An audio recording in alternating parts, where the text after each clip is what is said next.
থাকবেন। আপনারা থাকবেন কিনা? এখন কিন্তু আর চেয়ারম্যান নাই।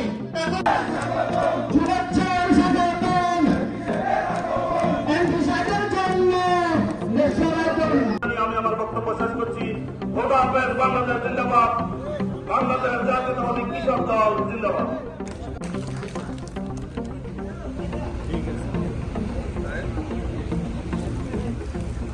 ধন্যবাদ।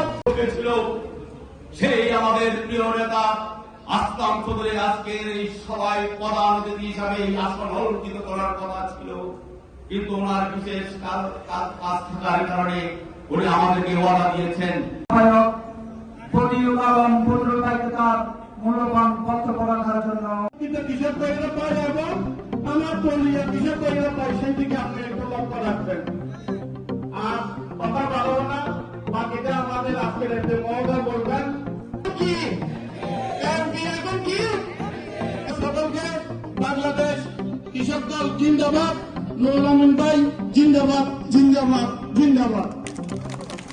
বাংলাদেশ জাতীয়তাবাদী দলের চট্টগ্রাম উত্তর জেলার সাবেক যুগ্ম সম্পাদক নিরুৎসাহ থেকে নির্বাচিত জাতীয় সংসদের আমি সিনিয়র নেতৃবৃন্দ থেকে নাম নিয়ে এই সপ্তাহের মধ্যে মিরসরাই পৌরসভা কৃষক দলের কমিটিও গঠন করে দেব ইনশাআল্লাহ।